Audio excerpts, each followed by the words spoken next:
Yo guys welcome back to everyday Sunil. हम react करने वाले हैं फैक्ट माइंडेड भाई के रिसेंट वीडियो पे, जिसके अंदर भाई उन्होंने दिमाग के भाई कोने कोने खोल दिए हैं। भाई आप खुद सोचो भाई, क्या आपने कभी ये सोचा है कि अगर इंसान यानी कि हम लोग अपने दिमाग का 100% यूज करेंगे तो क्या होगा? क्या आपने कभी ये सोचा है कि जो हेलीपैड होते हैं उनके ऊपर जो एच बना होता है उसका मतलब क्या होता है? क्या आपने कभी रोल्स रॉयस के कार का जो लोगो होता है सामने का, जो लेडी होती है, क्या आपने सोचा है कि आखिर वो है क्या, कि कौन है वो? तो भाई ये सारे फैक्ट जानने के भाई हम फैक्ट माइंडेड भाई के रिसेंट वीडियो के अंदर। और भाई big shout out to fact minded भाई, पूरा इस वीडियो का क्रेडिट जाता है फैक्ट माइंडेड भाई को। तो चलिए भाई देखते हैं हम भी वीडियो, और हम भी देखते हैं भाई कि क्या कुछ होता है भाई अगर हम अपने दिमाग का 100% यूज करते हैं। तो भाई चलते हैं सीधा डायरेक्ट वीडियो के ऊपर। लेट्स गो भाई, ये वीडियो आ चुकी है, चलो करते हैं स्टार्ट। कभी सोचा है कि हेलीकॉप्टर के उतरने वाली जगह पर हमेशा एच क्यों लिखा होता है? नहीं सोचा प्याज भाई। काटने पर आंखों से पानी क्यों निकलता है? क्या इंसान प्याज काटने में तो आंखों से पानी, आई थिंक सो, कुछ केमिकल रिएक्शन जो होते हैं उसकी वजह से आंखों से पानी निकलता है, जितना मुझे ज्ञान है उतना। ठीक है, बट देखते हैं भाई, क्या बता भाई कुछ नया ही बता दे हमें, क्योंकि भाई इनका वीडियोस भाई देखने, मैं ज्यादा बोलूंगा नहीं क्योंकि भाई मुझे पता है मैं आपका भाई फालतू में टाइम बर्बाद करूंगा। बट इनकी वीडियोस भाई अगर आप देख रहे हो ना भाई, तो हर बार आप कुछ नया सीखने को मिलेगा आपको। तो आज देखते हैं हम आज क्या सीखते हैं भाई। मैं इनका बहुत चैनल फॉलो करता हूँ, तो आज देखते हैं जो हमें क्या सीखने को मिलता है भाई। अपने दिमाग का 100% तक यूज कर पाता है? सोना एक मेटल होने के बावजूद भी इतना महंगा क्यों है? रोल्स ये तो है यार, कुछ ज्यादा ही महंगा है यार सोना। मैं सीरियसली बोलूं भाई, इतना महंगा सोना मैंने कभी, भाई अभी तक, आज तक का भाई, अभी तो रिकॉर्ड तोड़ रखे सोने ने। रॉयस की बोनट पर जो उड़ती हुई लेडी का स्टैचू होता है, उसके पीछे की सच्चाई आप नहीं जानते होंगे। ये आदमी इस बिल्कुल लकड़ी नहीं को जानते। जमीन में गाड़ के इस तरह से रब करके क्या साबित करना चाहता आई थिंक सो आग लगाना चाहता होगा भाई, जंगल में है भाई, क्योंकि लकड़ी को रब करके हम आग ही लगा सकते हैं भाई, इससे ज्यादा क्या ही कर सकते हैं। पर ये लकड़ी थोड़ा सा अलग लग रहा है मुझे, इसके अंदर है ना कुछ छोटे छोटे कट्स वगैरह है। आई थिंक सो, देखते हैं भाई। है? और ऐसी चीजें जिनके बारे में जानकर आप सोच में पड़ जाओगे कि ऐसा भी हो सकता है। जानने के लिए वीडियो को देखना एंड तक। एम है 5000 लाइक्स का। नंबर गाइस अपना भी एम है भाई सब्सक्राइबर का भाई। आई होप कि भाई इस वीडियो के बाद आप भाई कम से कम 100 सब्सक्राइबर तो अपने करवा दो यार। न्यू चैनल है अपना यार, तो सब्सक्राइब कर देना गाइस यार। जिसे अभी तक लाइक नहीं किया, लाइक भी कर देना। चैनल पे नए हो तो सब्सक्राइब भी कर देना। 15। कभी सोचा है कि हेलीकॉप्टर के उतरने वाली जगह पर हमेशा एच क्यों लिखा होता है? कई लोगों का मानना है कि एच फॉर हेलीकॉप्टर इसीलिए। और हाँ, एक तरीके से ये एच फॉर हेलीपैड को भी हाँ यार, हेलीपैड यही है ना यार, हेलीपैड ही होता है। रिप्रेजेंट करता है। यानी पायलट को दूर से ही पता चल जाता है कि ये ऑफिशियल लैंडिंग स्पॉट है। एक्चुअली हेलीकॉप्टर की लैंडिंग काफी सेंसिटिव और रिस्की होती है, इसीलिए जगह बिल्कुल फ्लैट, साफ और स्ट्रॉन्ग होनी चाहिए। क्योंकि हेलीकॉप्टर के तेज घूमते हुए रोटर आसपास की छोटी से छोटी चीज को भी उड़ाकर अपनी तरफ खींच सकते हैं। और अरे भाई भाई भाई भाई, ये क्या भाई, पूरा पर्दा उठा के ले गया वो भाई साहब। ये अगर रियल है तो भाई क्या हुआ होगा? जाए तो ओह, काफी खतरनाक एक्सीडेंट हो सकता है। इसी वजह जी से भाई। बिल्डिंग्स या ग्राउंड पर प्रॉपर कंक्रीट हेलीपैड बनाया जाता है। जो एच लिखा होता है वो सिर्फ ये बताता है कि हेलीकॉप्टर यहाँ पर लैंड कर सकता है। लैंडिंग किस डायरेक्शन से करनी है वो पायलट विंड डायरेक्शन और अप्रोच पाथ देखकर डिसाइड करता है, एच से नहीं। यानी कि सिंपल सी बात, एच का मतलब होता है हेलीपैड की। भाई ये तो हमें पता था, पर लेट्स गो भाई, देखते हैं आगे भाई उस लेडी का क्या है भाई, जो रोल्स रॉयस के भाई कार के आगे जो सिंबल बना होता है उसका। देखते हैं भाई क्या बताते हैं, ठीक है। और दिमाग का मैंने जानना है भाई, मैं ये वीडियो ओपन इसलिए किया है क्योंकि मैंने जानना है अगर हम अपने इस छोटे से दिमाग का भाई 100% यूज करें तो क्या होगा।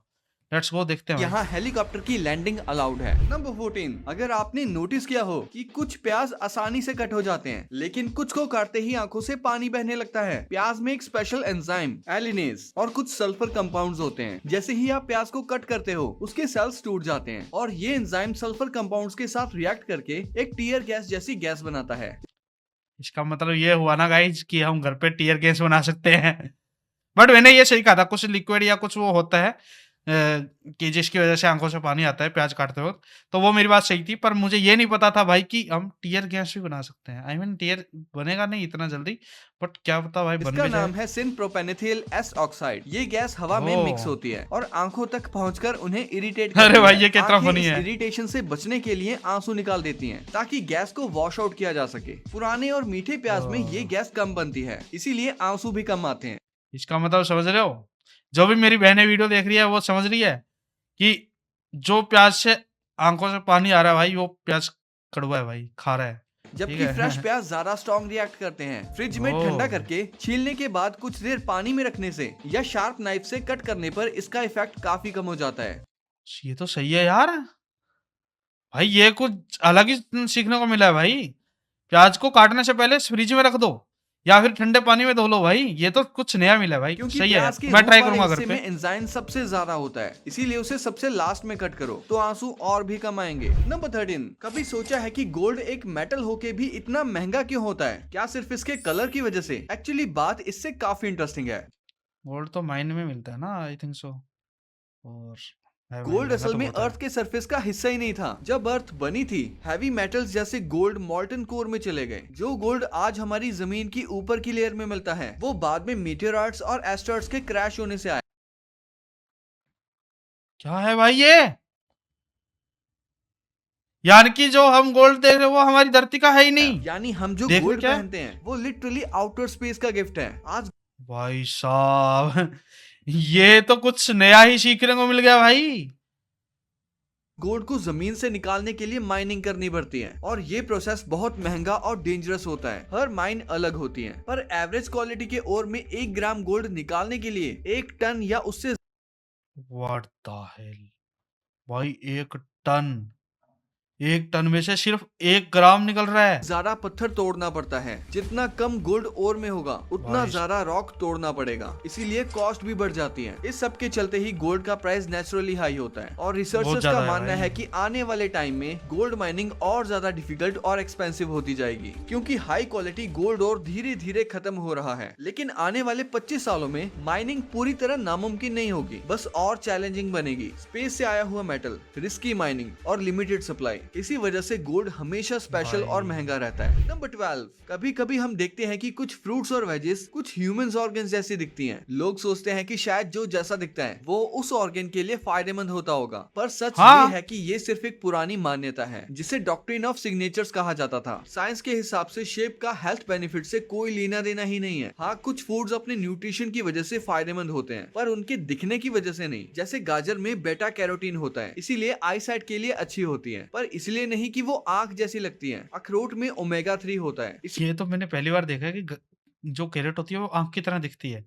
मैंने कभी नोटिस नहीं किया था उससे पहले। इसीलिए ब्रेन हेल्थ के लिए यूजफुल है। पर अखरोट की दिमाग जैसी शेप इसका रीजन नहीं है। अंगूर एंटीऑक्सीडेंट से भरे होते हैं, पर उनका लंग्स जैसा दिखना सिर्फ कोइंसिडेंस है। टमाटर ओह। हार्ट के लिए हेल्दी हो सकता है क्योंकि इनमें लाइकोपिन होता है, पर वो दिल जैसा दिखता है इस वजह से नहीं। और राजमा का किडनी बीन्स नाम सिर्फ शेप की वजह से है। ये किडनीज के लिए कोई स्पेशल बेनिफिट नहीं देता। मतलब ये कि नेचर हमें हेल्थ जरूर देती है, पर हर फूड अपनी न्यूट्रिशन की वजह से काम करता है, ना कि इस वजह से कि वो किस ऑर्गन जैसा दिखता है। नंबर 11, जानते हो छोटे पांडा खुद से सुसु पॉटी नहीं कर पाते। उनकी बॉडी इतनी नाजुक होती है कि उनकी मसल्स काम ही नहीं करती, इसीलिए अगर उनको मदद ना मिले तो वो पॉटी रोककर बीमार भी हो सकते हैं। इसीलिए माँ पांडा अपने बच्चे के पीछे वाले हिस्से को चाट कर उसकी मदद करती है, और चाटने से बच्चे के पेट और नीचे वाली जगह में हल्का प्रेशर बन जाता है और वो ओह। पॉटी कर देता है। और ये प्रोसेस हर दिन कई बार करना पड़ता है। और जब बेबी पांडा को इंसान पालते हैं तो ऑब्वियसली कोई नहीं चाटता। केयरटेकर मैंने क्या चाटता है भाई? लो भाई।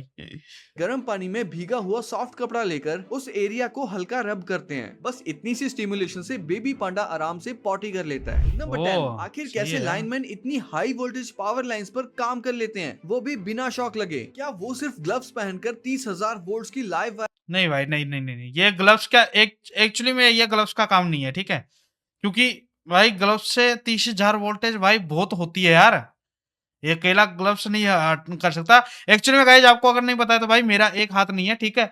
और मुझे पता है मेरे, क्योंकि 11,000 वोल्टेज का करंट लगा था, जिसकी वजह से मेरा थोड़ा फेस भी खराब हो गया था, ठीक है? तो मुझे पता है कि भाई ये हाई वोल्टेज के अंदर सिर्फ ग्लव्स का काम नहीं होता। बाकी देखते हैं भाई क्या बताता है। वायर को टच कर लेते हैं? बिल्कुल नहीं। हाई वोल्टेज पर काम करने के 2 स्पेशल मेथड्स होते हैं। पहला हॉट स्टिक मेथड, जिसमें लाइनमैन एक लंबे इंसुलेटेड पोल से काम करता है, वायर को सीधा हाथ से टच नहीं करता। दूसरा बेयर हैंड मेथड, जिसमें वर्कर एक स्पेशल कंडक्टिव सूट पहनता है और अपनी बॉडी को लाइन की वोल्टेज के बराबर चार्ज करता है, तब जाकर वो सेफ्टी वायर को टच कर सकता है। जो ग्लव्स लाइनमैन पहनते हैं उनका काम होता है लो टू मीडियम वोल्टेज से प्रोटेक्शन प्रोटेक्शन करना। ये ग्लव स्पेशल इंसुलेटिंग रबर से बनते हैं और स्टैंडर्ड्स के हिसाब से उनकी वोल्टेज रेटिंग होती है, पर 20 से 30,000 वोल्ट वाली लाइव लाइन को सिर्फ ग्लव्स पहनकर डायरेक्टली पकड़ना पॉसिबल नहीं होता। हाई वोल्टेज का नहीं काम भाई। साइंस, ट्रेनिंग और सही टेक्निक से होता है, सिर्फ एक ग्लव से नहीं। नंबर 9, रॉल्स रॉयस के बोनेट पर जो उड़ती ओह हुई फाइनली गाइस आ गया भाई हमारा, जिसके लिए हमने इंतजार किया है भाई, वो घड़ी आ चुकी है। लेडी का स्टैचू होता है, उसे स्पिरिट ऑफ एक्सकेटेसी कहा जाता है। ज्यादातर लोग इसे सिर्फ एक लग्जरी सिंबल समझते हैं, लेकिन इसकी रियल हाँ। स्टोरी काफी इंटरेस्टिंग है। इस स्टैचू की मॉडल थी एलेनर वेलास्को थॉर्नटन, जो ये रियल लेडी है। हेलो भाई, एक रियल लेडी का लोगो बना दिया। वाइफ होगी क्या भाई ओनर की, क्या है ये? एक एक्ट्रेस नहीं बल्कि लॉर्ड मोंटेगू की पर्सनल सेक्रेटरी थी। भाई यार साहब जी तो जीनियस निकले यार, अपनी सेक्रेटरी को ही वो लोगो बना दिया भाई। कुछ तो इनके बीच में भाई लफड़ा चलता होगा। आई थिंक क्या भाई 100% श्योर हूं मैं, इनके बीच में कुछ तो चल रहा है भाई। दोनों के बीच एक सीक्रेट रोमांटिक रिलेशनशिप था। 1909 भाई में साहब। लॉर्ड मोंटेगू ने अपनी प्राइवेट रोल्स रॉयस के लिए स्कल्पटर चार्ल्स साइक्स को एक स्पेशल मैस्कॉट बनवाने को कहा, जिसमें एलेनर को मॉडल बनाया गया। बाद में रोल्स रॉयस को भी कार पर मैस्कॉट लगाने का आइडिया पसंद आया और 1911 में कंपनी ने इस स्टैचू का मॉडिफाई वर्जन अपना ऑफिशियल सिंबल बना लिया। यानी रोल्स रॉयस का ये स्टैचू एक पर्सनल लव स्टोरी थी, जो बाद में रोल्स रॉयस का आइकन बन गई। नंबर 8, भाई इतना गहरा प्यार बीवी को नहीं पता चला था क्या अंकल की? या फिर वाइफ थी ही नहीं, सिर्फ प्यार प्यार था। आपने जरूर सुना होगा कि इंसान अपने ओह, दिमाग का नाइस, 100% 100% कभी यूज ही नहीं करता, बल्कि सिर्फ 5 से 10% ही काम में लेता है। 2014 की साइफाई मूवी लूसी ने भी इसी आइडिया पर स्टोरी बनाई थी, जिसमें एक लड़की अपने ब्रेन की 100% कैपेसिटी एक्टिवेट कर लेती है और उसके अंदर सुपर ह्यूमन पावर्स आ जाती हैं। पर सच क्या है दोस्तों, ये पूरा कॉन्सेप्ट एक मिथ है। रियलिटी ये है कि हम अपने दिमाग का सिर्फ 10% नहीं बल्कि बहुत ज्यादा हिस्सा यूज करते हैं। साइंटिस्ट को एग्जैक्ट परसेंटेज नहीं पता। उनका कहना है कि हमारा ब्रेन अलग अलग टास्क के हिसाब से पूरे दिन में डिफरेंट एरियाज एक्टिवेट करता रहता है। एक ही मूवमेंट में 100% एक्टिव नहीं होता, पर डेली रूटीन में ऑलमोस्ट पूरा ब्रेन एंगेज हो जाता है।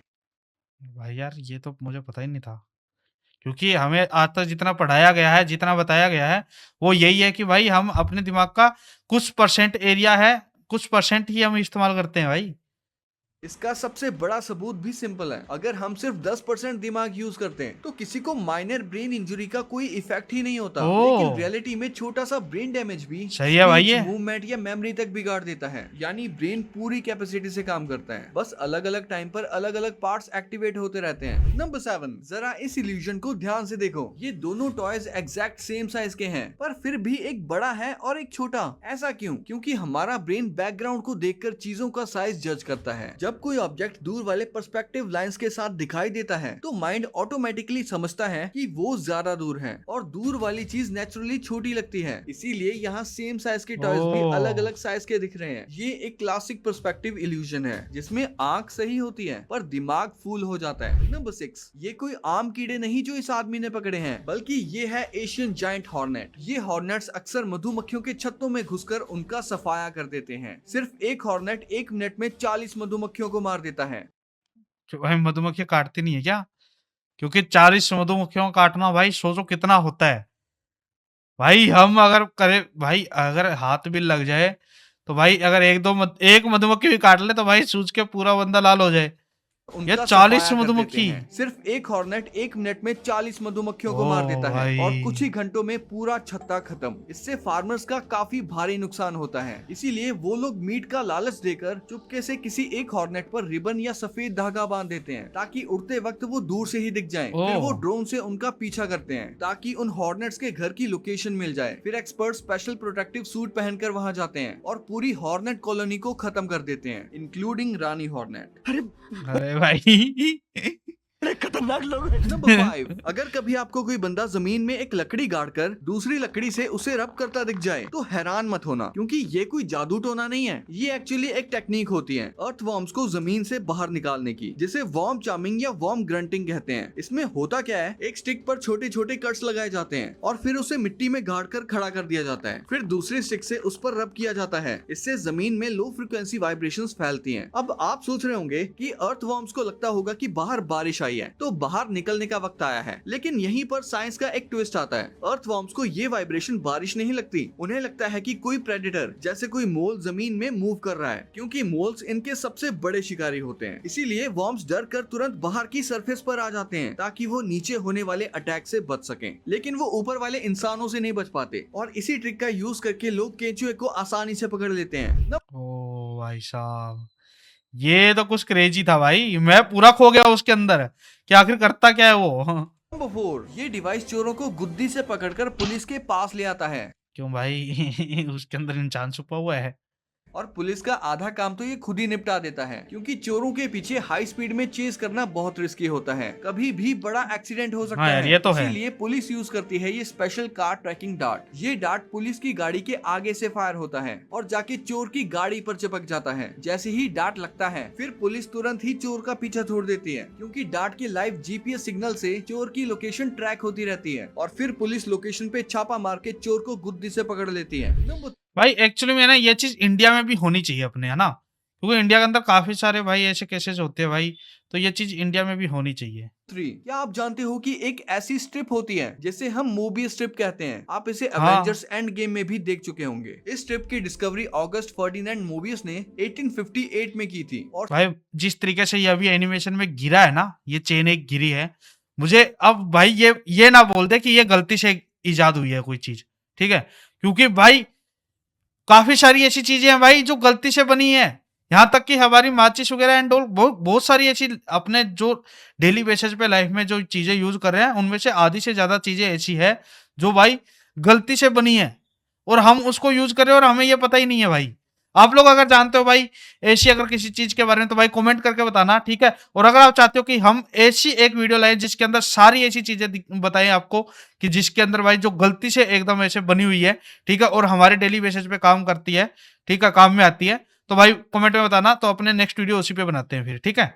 तो अभी पहले इसका देख लेते हैं, ये गलती से बनी है या फिर ये कुछ जानबूझ के बनाया हुआ क्या है ये। सबसे इंटरेस्टिंग बात ये है कि उसी सेम साल जॉन लिस्टिंग ने भी इसी कॉन्सेप्ट को अलग अलग डिस्कवर किया था, इसीलिए ओह। दोनों को इसका क्रेडिट दिया जाता है। मोबियस स्ट्रिप की सबसे क्रेजी बात ये है कि इसकी सिर्फ एक ही साइड होती है। अगर आप इस पर एक चींटी को चलाओ तो वो पूरी स्ट्रिप का राउंड लगाकर वापस उसी पॉइंट पर आ जाएगी जहाँ से उसने स्टार्ट किया था, क्योंकि दूसरी साइड होती ही नहीं। अब एक ओह। नॉर्मल पेपर स्ट्रिप को बीच से काटोगे तो वो 2 पीसेस बन जाते हैं, लेकिन मोबियस स्ट्रिप को एग्जैक्टली मिडल से कट करने पर 2 पीसेस नहीं बनते, बल्कि एक और बड़ा लूप बन जाता है जिसमें 2 ट्विस्ट होते हैं। यानी मोबियस स्ट्रिप का मैजिक सिर्फ फर्स्ट कट तक ही होता है। अगर आप उस नए बड़े लूप को फिर से कट करोगे तो इस बार 2 अलग लूप्स बन जाते हैं। और मोबियस स्ट्रिप बनाना बहुत इजी है। एक पेपर स्ट्रिप लो, एक एंड को थोड़ा ट्विस्ट करो और दोनों एंड्स को आपस में चिपका दो, बस हो गई तैयार ओ अच्छा, घर पे ही बन जाती है ये तो। तुम्हारी मोबियस स्ट्रिप। नंबर 2, आप यकीन नहीं करोगे कि जब आप एक मेटल को कॉपर के पास लेके जाते हो तो वो आयरन की तरह ना अट्रैक्ट होता है ना रिपेल, बल्कि स्लो मोशन में चलने लगता है, बिल्कुल किसी मूवी के सीन की तरह। अगर आप मैग्नेट को कॉपर पाइप के अंदर गिराते हो तो वो तब भी स्लो मोशन में ही नीचे आता है। और इस अजीब सी चीज के पीछे का रीजन है लेंस लॉ। जब मैग्नेट कॉपर के करीब आता है तो कॉपर के इलेक्ट्रॉन्स में हल्की सी मूवमेंट होती है, इससे बनते हैं एडी करंट्स जो मैग्नेट की स्पीड को स्लो कर देते हैं, जैसे कोई इनविजिबल ब्रेक लग गया हो। ये एक्सपेरिमेंट आप घर पे भी ट्राई कर सकते हो। बस ध्यान रखना नॉर्मल मैग्नेट शायद उतना असर ना दिखाए, लेकिन अगर आपके पास एक न्यूडीमियम मैग्नेट है जो कि स्ट्रॉन्गेस्ट फॉर्म ऑफ मैग्नेट है, तो ये इफेक्ट बिल्कुल किसी जादू जैसा दिखेगा। नंबर 1, ये मेटल देखने में बिल्कुल रबड़ का टुकड़ा लगता है, पर असल में ये एल्यूमिनियम हनीकॉम्ब है। हाँ, दिखता सॉफ्ट है लेकिन होता प्योर मेटल है। इसका यूज डोर्स, एयरक्राफ्ट इंटीरियर्स और यहाँ तक कि स्पेस सैटेलाइट्स तक में होता है, क्योंकि ये लाइट वेट होते हुए भी बहुत स्ट्रॉन्ग होता है। हनीकॉम्ब एक्चुअली 2 फॉर्म्स में होता है। पहली है एक्सपेंडेड फॉर्म जो लाइट वेट और सुपर स्ट्रॉन्ग होती है और इसी को पैनल्स में यूज किया जाता है। दूसरी भाई यार ये तो कुछ ज्यादा ही वो है यार, क्रेजी। अगर इसके ऊपर किसी को खड़ा करके नीचे से ये खींचना स्टार्ट कर दे तो भाई उसकी तो भाई हालत टाइट हो जाएगी। है अनएक्सपेंडेड या फोल्डेड फॉर्म, जिसे छोटी जगह में ट्रांसपोर्ट करने के लिए फोल्ड करके ये इतना सा होता है। रखा जाता है। जब आप इसी फोल्डेड हनीकॉम्ब को हाथ में लेते हो तब ये सुपर फ्लेक्सिबल लगता है। फ्लेक्सिबिलिटी मेटल की वजह से नहीं बल्कि उसके स्ट्रक्चर की वजह से होती है। तो ये तो आपको पता चल गया भाई यार क्या क्रेजी यार। चलो गाइस यार, आज हमने ये तो देख दिया भाई। अब जिसको भाई ये वीडियो पसंद आई है लाइक कर देना, चैनल पे नए हो तो भाई सब्सक्राइब करके बेल आइकन प्रेस कर देना। मिलते हैं नेक्स्ट वीडियो के अंदर। Bye bye and love you all.